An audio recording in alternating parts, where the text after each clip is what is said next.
what you need to do is leverage that technology to figure out who's going to be the best fit based off of their experience. Now, AI will help speed up that process. Machine learning, can go in and look at the type of people that you hire that you said these people are successful and go and find you more like that. But it's never going to take away the hard work of actually establishing those relationships through a personalized approach versus, let me send out 1,500 emails.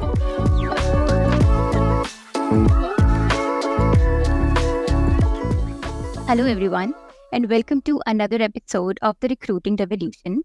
Today, we are joined by Trent from Atlanta, USA, who is Vice President of Talent and Culture at Hatchworks.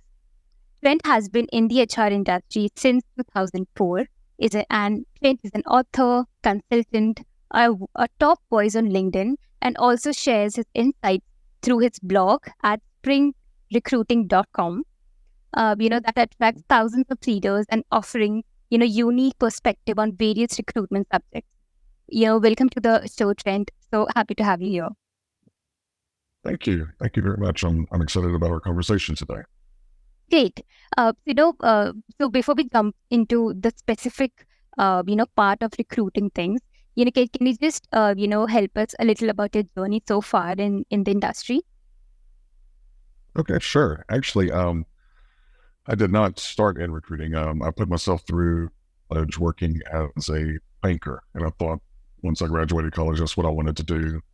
Did that for probably 4 or 5 years. So I spent close to 10 years on the lending side of banking. So I managed branches, managed regions, did commercial lending, private banking. Kind of the last year that I was in banking, I was managing 4 states for a mortgage broker and had 40 or 50 loan officers kind of reporting up through my organization. And I don't know, I got kind of bored. I had done a variety. I enjoyed the client aspect of it. But just the loan, it was like, oh, look, here's another loan.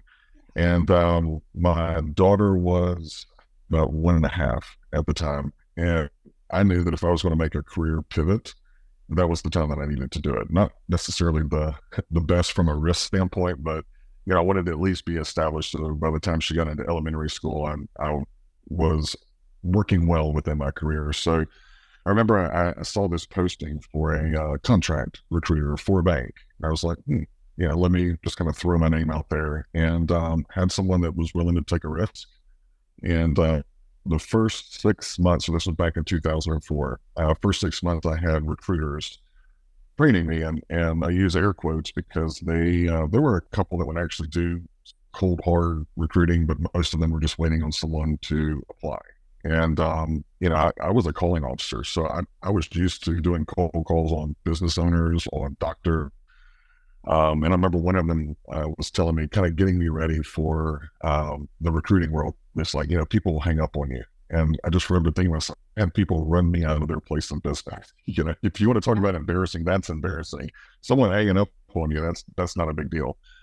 So I took it and I fell in love with recruiting. I've done a variety of different things. I had my own consulting firm there for a little while, doing some HR consulting and high performance training for CEOs and senior executives. And now I work for a high growth tech firm in the U.S., but we've got offices throughout Latin America and the U.S.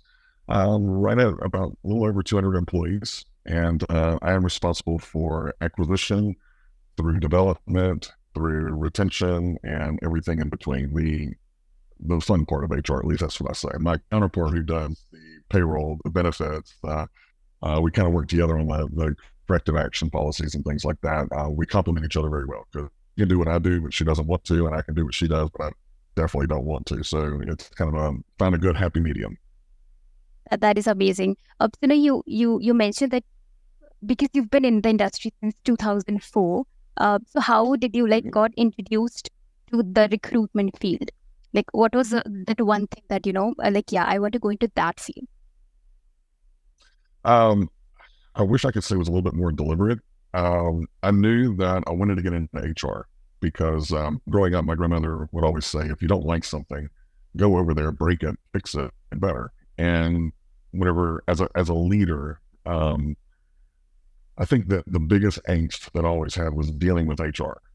because they were kind of in this ivory tower. I was actually trying to run a business, and there was a huge disconnect, and I didn't feel like I really needed. There was ways that I felt that we could complement each other. So I knew that I wanted to get into HR, and recruiting was the first one to take a bite. And that's how I wish I could say I just woke up one morning with the had to recruit people, but you know, building sales organizations, I was constantly recruiting. So for me, it was an easy switch because rather than doing it part time as a leader, I was now able to do it full time to kind of hone in on the craft. Yeah, that is amazing.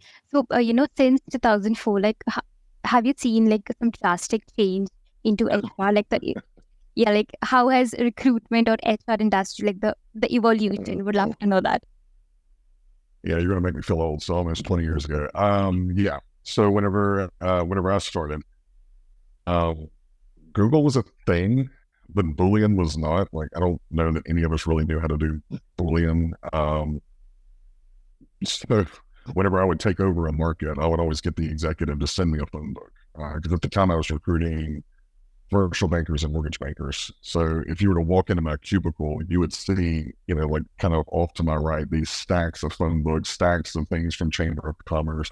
And I would take those and put those in an Excel worksheet. And that was, I think we used ACT as our CRM. And I thought that was really cool. So that's how I started. Now, working now and to be able to use AI to kind of drop a profile in there and say, it's the best way to get this person to read an email, or what are some things that we have in common that I can leverage in a cold outreach?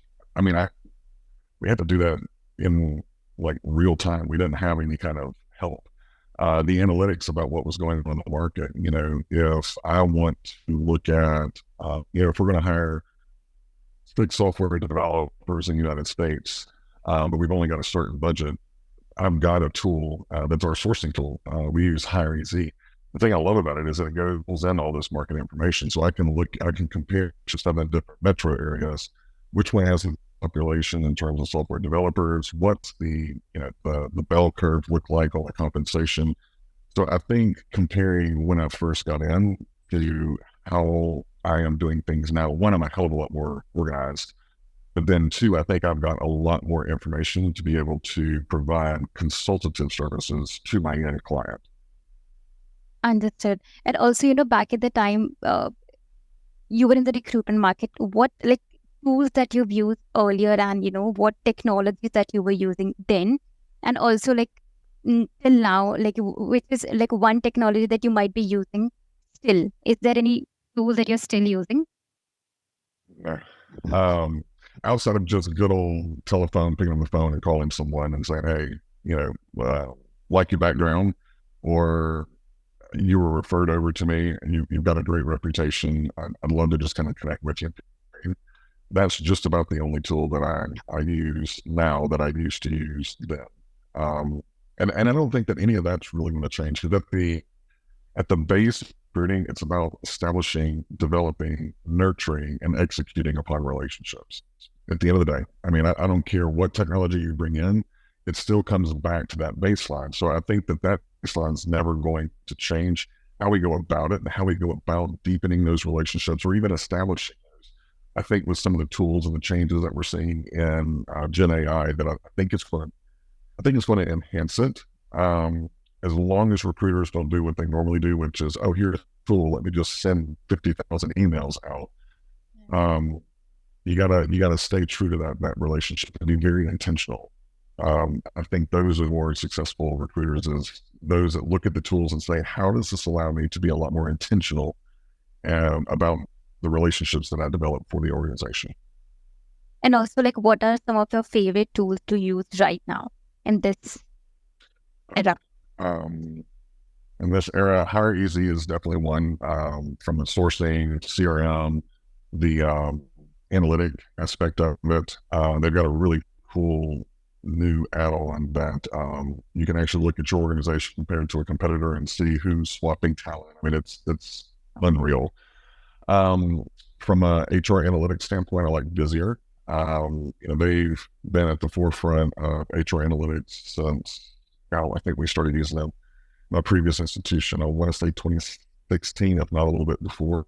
And even then, they were already using algorithms and predictive analysis to be able to identify potential threats, people that were at a risk of leaving. So that really kind of propels HR into the ability to sit down with a client and say, let's get ahead of this, rather than being reactionary. Gen AI, GPT, I like, but I've got, I think it's called AIRPM that sits on top of it, and it's got probably 200 pages worth of different prompts that are already built that I can use that kind of stay a little bit time. Humata, HUMATA, is something that I use whenever I'm doing research, especially like right now, working on a new book and doing a lot of psychological research, but I can download the PDF, put it into Humata, and start asking questions, and it answers based off of that. So gives me from reading a 96-page dissertation, and it really just kind of synthesizes the information for me to be able to quote or use or garner those insights. So I love technology because I find that it allows me to focus more on the relationships and less on the mundane tasks. Understood. When you talk about technology, so we have to talk about AI and machine learning in recruiting. Nowadays, it's like top priority for any recruiter, I guess. So do you think that AI has increased the inflow of candidates in this time? I want to say yes, but if I look at some of the stuff that I get on LinkedIn, so if I pull up my message box right now, now mind you, I've been in recruiting and HR for the last 20 years. I've got probably 17 emails asking me if I need a PMP certification. No, I don't really need that. I've got a master's degree in project consulting.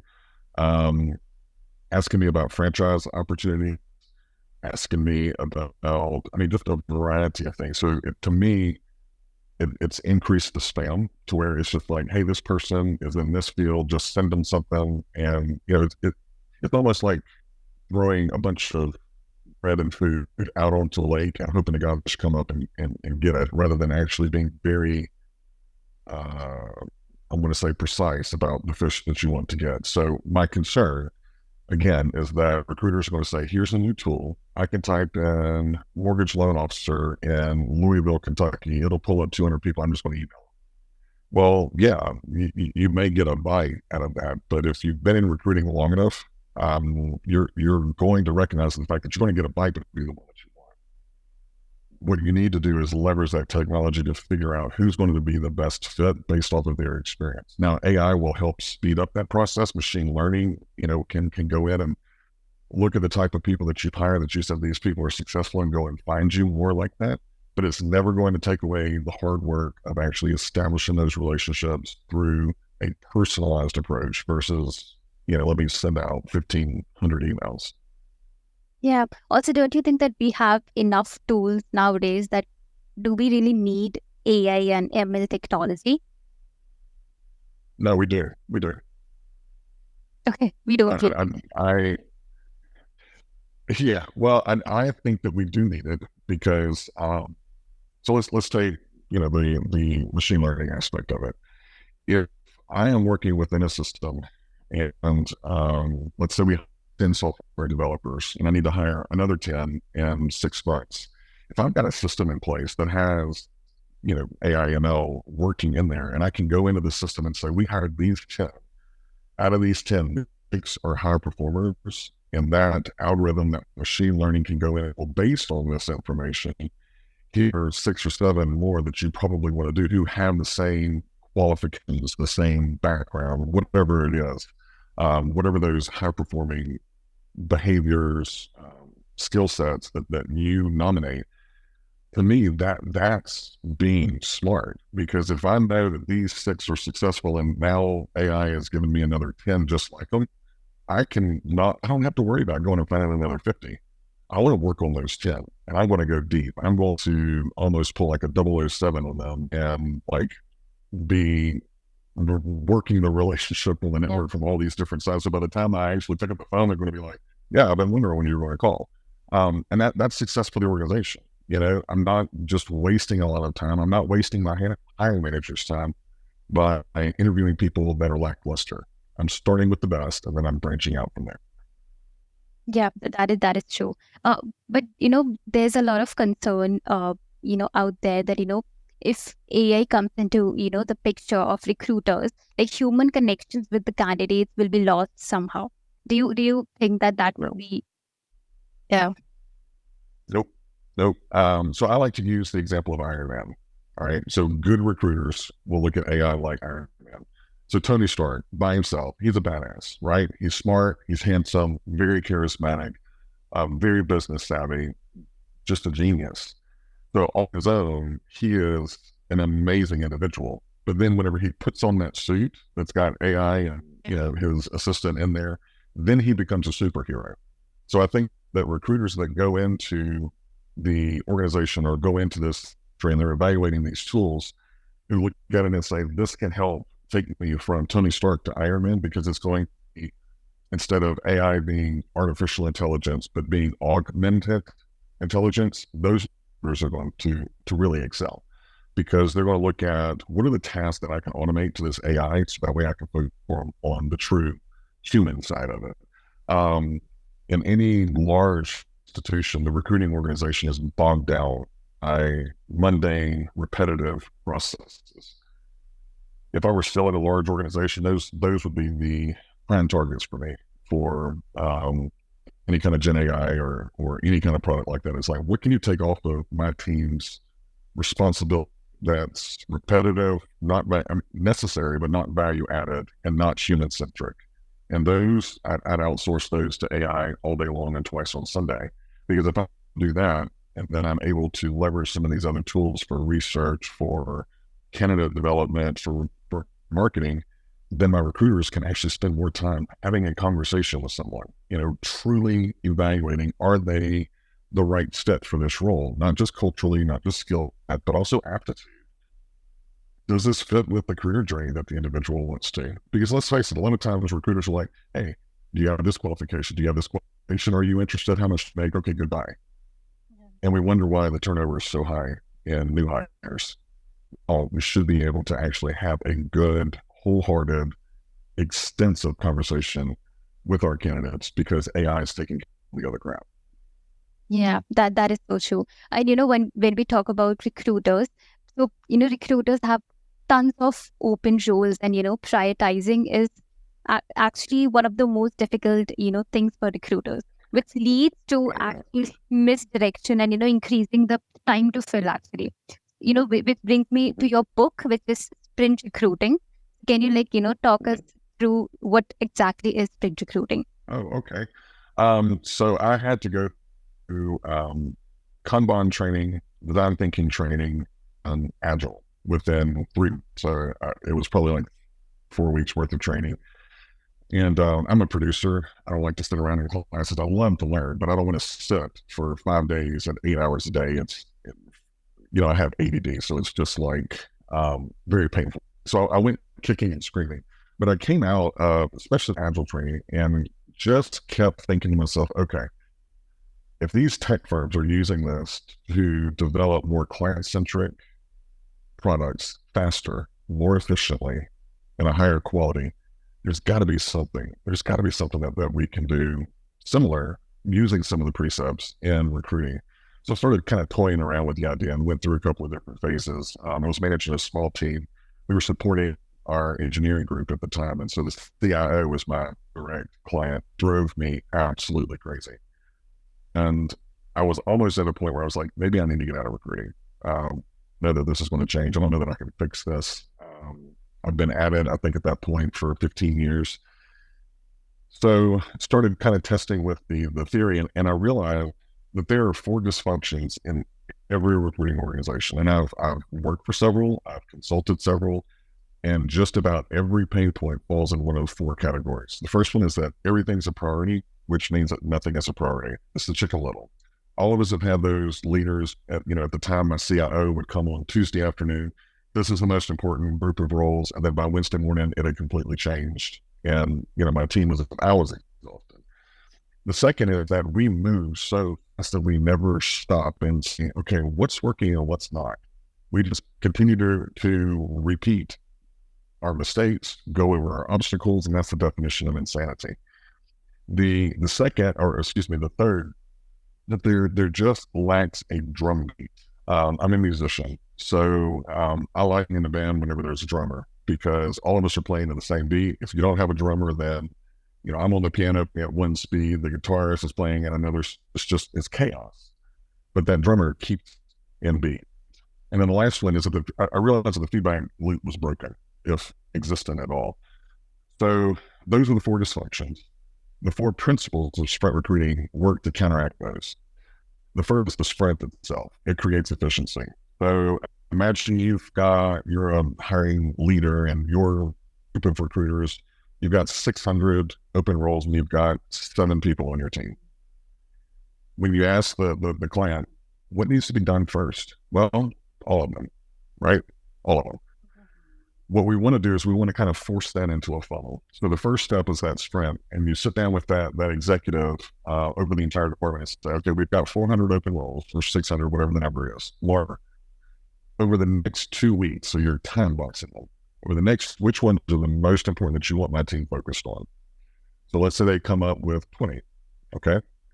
The next step is that the business defines priority, and we use a point system. So I give them a budget of points. Let's just say 100 points and say, out of these 20, I want you to assign a point value because we're going to work these in order. Whichever one has got the hot, we are going to be absolutely obsessed with getting that one filled as quickly as we can sprint, and then we'll move on to the next one. That's the fun part because a lot of times, I think the first times we did it, we gave them 100 points, they had 20 roles, they gave 5 points to all of them. I was like, all we're doing is measuring crazy. So you really got to kind of force them into, out of the 200 points, this one's 75. Okay, perfect. The next one's 50. Okay, perfect. And then, kind of walk them through that prioritization. And what that does is it allows the recruiter. So imagine you've got 50 open roles, but in the sprint, you've got 3 that are assigned to priority. Your client is essentially said, I don't care if you don't work on those 47 roles that you have open. These are the 3 that I'm going to grade you on over the next 2 weeks. The third principle is work in progress limit. Limit the number of candidates in each stage of the process. I'm sure I'm the only one that's ever recruited for a role and had, a leader that I sent 5 candidates to. They want to see more. I sent them another 5. And, at the end of 6 weeks, I've sent them 30 and they want to go back to one of the first 3. And then they're surprised that they're no longer in the market. We wanted to fix that. So we limit the number of candidates in each stage of the process. So let's look at hiring managers submitted. Let's say the WIP limit is 5. Once I submit 5 to you, the hiring manager, I stop working on that role, that 75 pointer, and then I work on the next one. Because what I'm doing is I'm waiting on you to give me feedback. I'm not going to go and source another 10 candidates because if all 5 of these are off, I want to know now. Same thing with hiring manager interview. And what it does for leader is it makes that dashboard more dynamic because I'm able to look at what are the top priority positions according to my clock. How many candidates do we have? And if we hit that WIP limit within 48 hours, if we haven't gotten feedback, I'm after that manager. And that tells my team I am protecting time and their focus and their energy. So that's the fourth principle, 48-hour feedback. I submit a candidate to you, you have 48 hours to give me feedback. You interview someone, 48 hours, feedback. If you don't, then I'm going to get with my manager, who will get with your manager and ask for feedback. And then if not, then the head of the TA organization goes directly to the senior executive and says, hey, John said that this role was incredibly important. He gave it 75 points. John hasn't responded to, we've got 5 candidates and it's now 3 days later and we haven't gotten any feedback. That only happens a couple of times. Then the managers start to understand, okay, they're actually watching this, and it creates some mutual accountability. The reason I like it is because it took me from being reactive to proactive. I was able to help my team really understand what do we need to focus on. So rather than working on 50 roles, they're focused on those 3, and we can find those wins. We can find those obstacles and work on them together. So it was almost like stopping running a kindergarten class and more in how are we a well-oiled machine. You layer on that all the data analytics that go along with it. So at any given point, we've got a dashboard, an online dashboard for our clients that can look and say, out of the points in the sprint, the team has already won 75. They've got another 50 points that are sitting in offer ready. They've got another 50 points in offer accepted, pending background, whatever it is. So they look and see immediately how much of the priority roles are being worked. And it allows that transparency between me as the TA leader and them as the business leader for us to sit down and figure out where is the problem. Because it's not always recruiters. Actually, 60% of the time, it's not recruiters. It's the client, and this helps us be able to manage through that.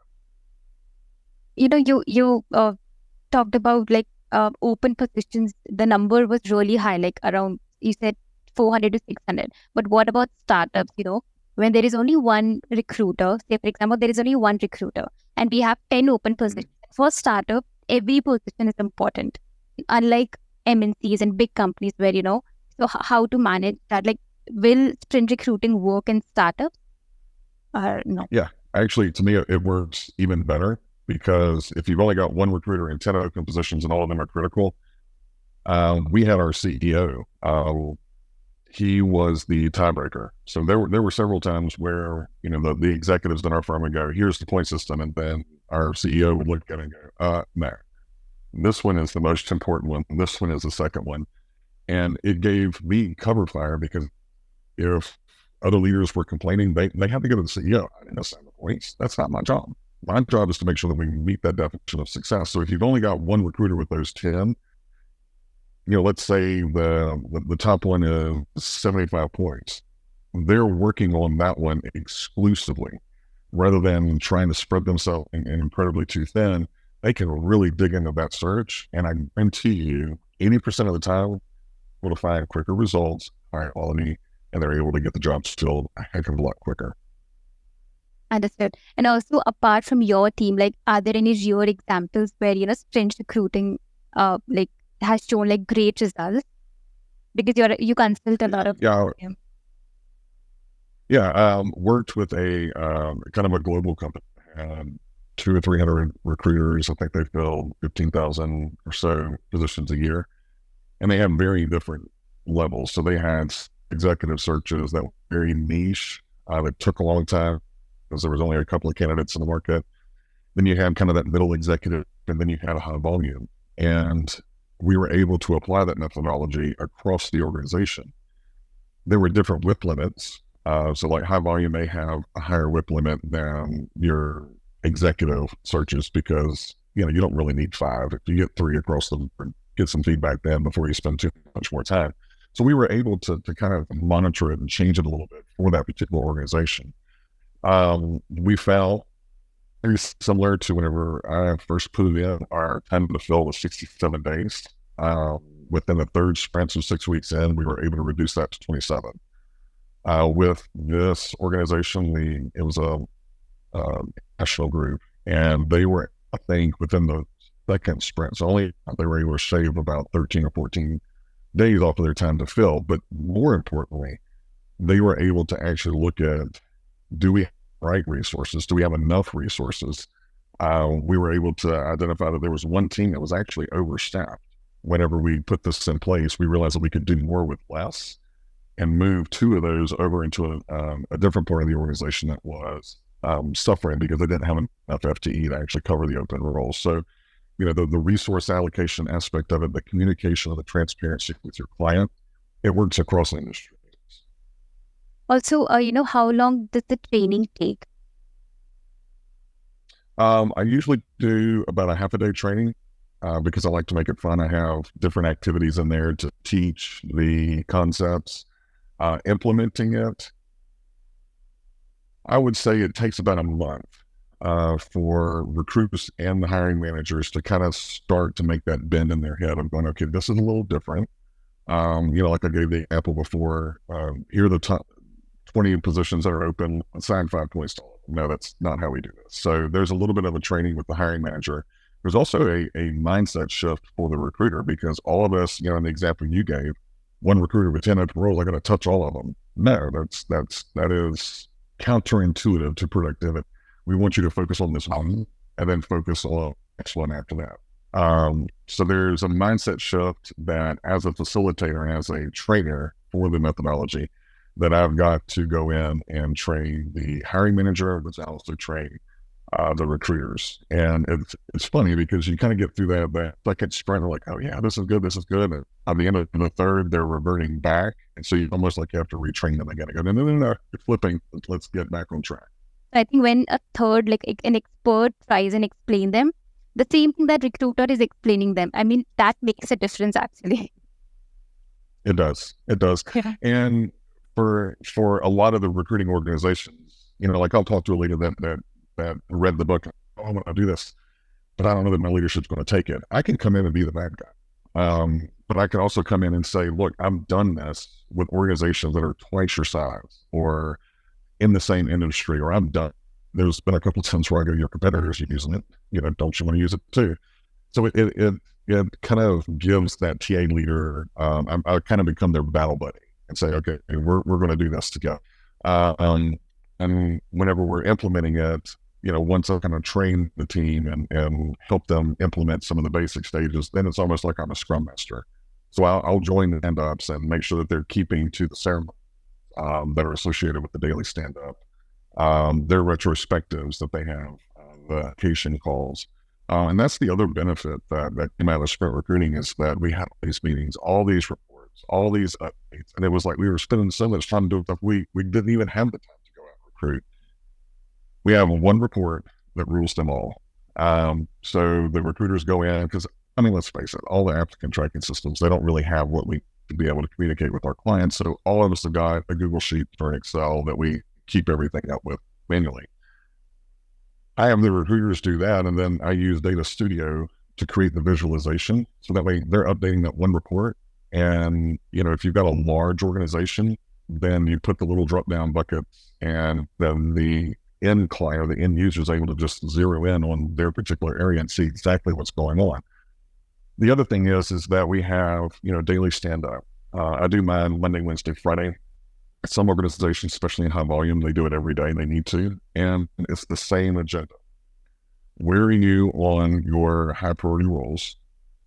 What success have you had since, or what have you done since the last time we talked? And what is your commitment between now and the next time we talk? And what obstacles are you running into? What did it help me? Because I was working for an international bank at the time. I had 40 or 50 recruiters, large organization. I would have a kind of our executive team from 9 to 9:30, and then I would have the high volume team from 9:30 to 10. And I was listening to their updates constantly. Whenever I came out of that meeting, I knew exactly what was going on in the entire organization from a recruiting standpoint. So I wasn't caught off guard. I knew what was going on, but I could also get ahead of some of those things as well. That concludes our session, and thank you so much, Trent, for answering all the questions. And everyone will be really happy to hear you one day.